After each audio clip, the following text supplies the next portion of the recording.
All across the irradiated remains of the post-war United States, there are few things that will ruin your day faster than a suit of power armor barreling towards you. While a lot of unlucky wastelanders have been on the receiving end of these ironclad monsters, there are only a few that really understand how they work. From their hardened composite skin to high-strength skeletal servos, there's a lot of science that goes into a suit of power armor, and it's high time we take a look under the hood.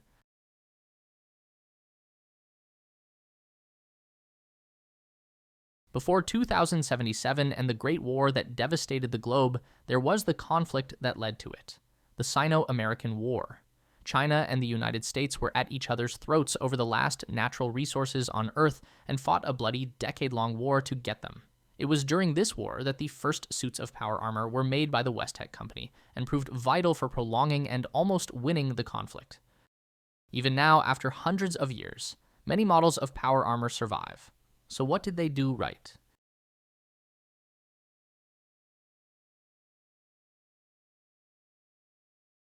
An often overlooked part of power armor design is what's going on where man meets machine. The undersuit. The recon armor worn by the Brotherhood of Steel in the Capital and Mojave Wastelands is the earliest and most primitive of the undersuit designs, made of a tough leather sleeve reinforced with metal plates.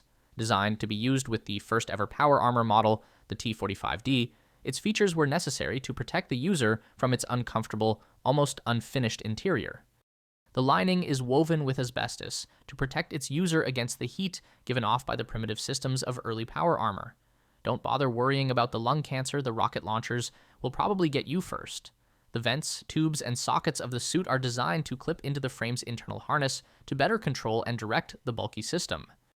The armored plates also serve to protect the more vulnerable joints of the T-45D from gunfire, with extra coverage at the elbows, knees, and waist echoing historical plate armor. More advanced undersuits were created after this admittedly ugly and bulky debut, which are heavily used by the Commonwealth Brotherhood.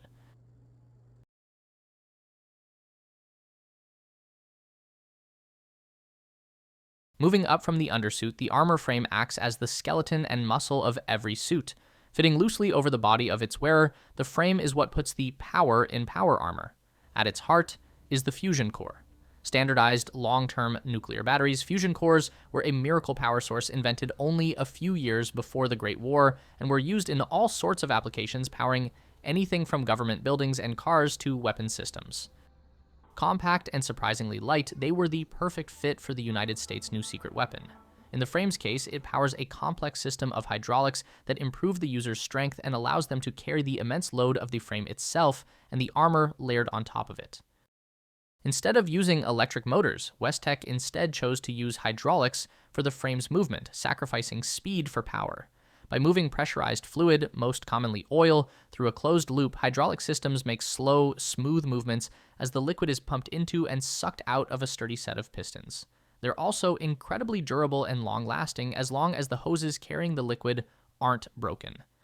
This slow, steady strength is why hydraulics are most often used in heavy machinery like excavators, but instead of scooping dirt, power armor is more often hefting a minigun.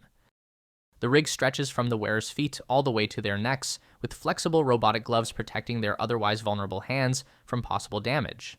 Likewise, the armor's boots are equipped with false feet and shock absorbers, allowing the wearer to drop from incredible heights, splintering concrete and sending enemies flying while leaving them totally unharmed.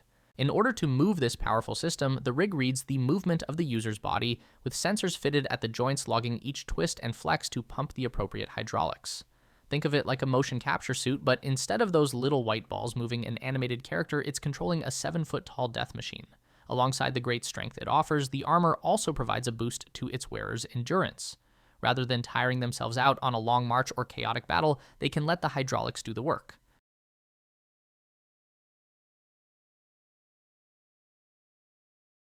Besides its obvious structure and strength, there are a few more benefits a modern frame of power armor can provide its wearer, all of which are exceptionally useful for any wastelander looking to survive in the wilderness. The first and less obvious benefit is the water recycling system found on board.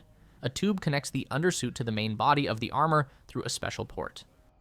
As the wearer sweats away under a blistering desert sun or relieves themselves where they stand, their sweat and other stuff is funneled through the tube.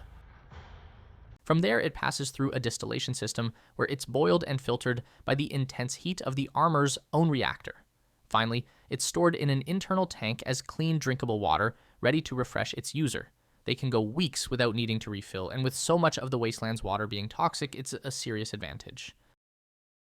Though this might seem too good to be true, a similar system is already in use aboard the International Space Station, which can recycle water at 98% efficiency.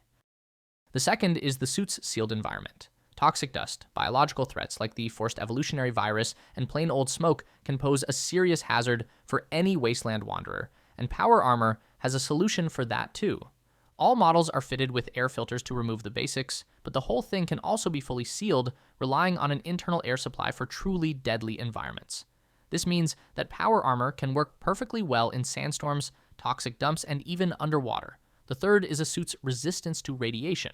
An ever-present danger all across the wasteland, a properly maintained suit of power armor can stop this invisible killer in its tracks.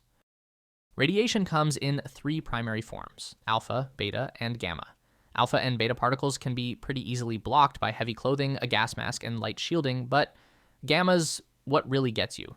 It can pass through a hazmat suit like it's not even there, bombarding your body with deadly energy. The only way to stop it is with something really dense or really thick like concrete. Needless to say, that's not going to work for power armor. Lead is a classic radiation shield, but it's very heavy and quite soft, making it a poor choice for mobile protection. Ironically, one of the densest and hardest materials we can use is depleted uranium, a byproduct of the nuclear enrichment process. Being the leftovers of this process, it's minimally radioactive, helps block gamma rays, and is harder than steel, which brings us to our next step.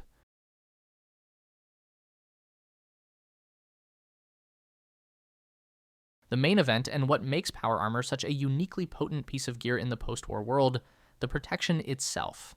Capable of shrugging off bullets, explosions, mutant claws, and laser blasts, its durability is second to none, making its wearer all but invulnerable to anything short of a rocket launcher. The source of this strength lies in the materials used for it. A silver skin for reflecting laser weapons, a steel shell, and many layers of depleted uranium, plastics, and composites create a super tough lasagna of armor that absorbs impacts, piercing blows and heat. Of course, the frame puts in work too, with its shock absorbers softening bone-breaking blunt force trauma.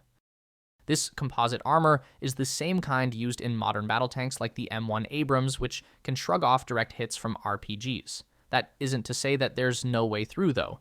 In the Battle of Griffith Observatory in the Fallout TV show, the Ghoul demonstrated a crippling weakness in the T-60 model, a flaw in the welding just below the chest plate. With a few well-placed shots from a crack gunslinger, it's possible to drop a fully armored Brotherhood Knight in no time flat. In that same battle, we also see some NCR soldiers pierce the suit's neck protection, which works as long as you're willing to get within swinging distance of a 100-pound steel fist. This is by no means a reliable method, however, as in the heat of battle, there's usually little you can do beyond spray wildly at the freight train bearing down on you.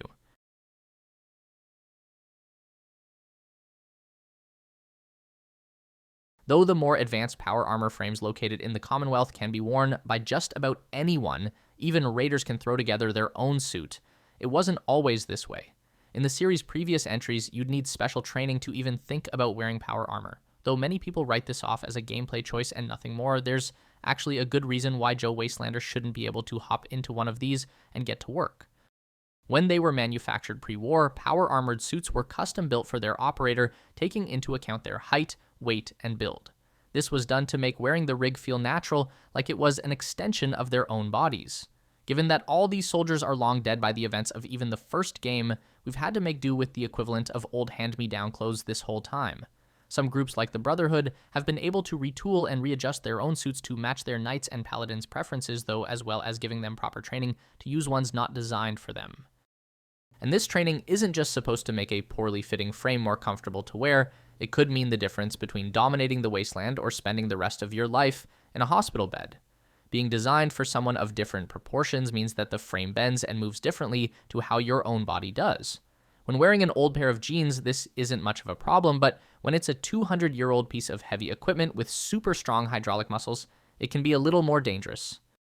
Arm actuators overextending and dislocating your limbs, bending back a few degrees too many, and breaking your spine, and twisting your head just a little too far could all put you permanently out of action. Even if you somehow manage to avoid these fatal mistakes, there's the simple fact that power armor's hands are remotely operated, and that means no sense of touch at your fingertips. Combined with power armor's insane strength, you could break the handles of weapons, destroy sensitive equipment, or crush the bones of someone you're trying to carry to safety. Training helps you understand the ins and outs of your armor, how to accept its limitations, and adjust the way you move to avoid damaging yourself and the world around you.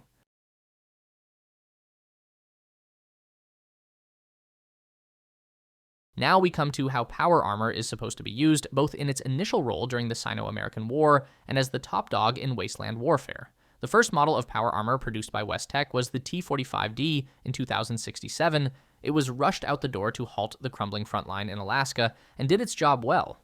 Barely more than a prototype, it was slow, bulky, and uncomfortable. Still, its great strength and durability stopped the advancing Chinese in their tracks with waves of minigun fire and a near invulnerability to small arms. It was also just small and mobile enough to make traditional anti-tank weapons ineffective, which was a major advantage. T-51 armor was an improvement over its predecessor in almost every way. More comfortable, much more mobile, and even more heavily armored. With this new tech in tow, the Americans were finally able to push the Chinese out of Alaska while simultaneously invading them right back. Where the T-45 was static, the T-51 was dynamic, being able to move quickly and operate independently thanks to systems like its water recycler. They could break through reinforced positions, flank enemy front lines, and quickly rush to the heart of any battle. The armors that followed, like the T-60 prototypes and the advanced power armor Mk2, generally used the T-51's playbook, being designed for more independent missions that crossed huge stretches of terrain. In the wasteland, this is an enormous advantage, as things like clean water and long-lasting power sources are a rare luxury, and you can't exactly hop on a plane or bus to get across the country.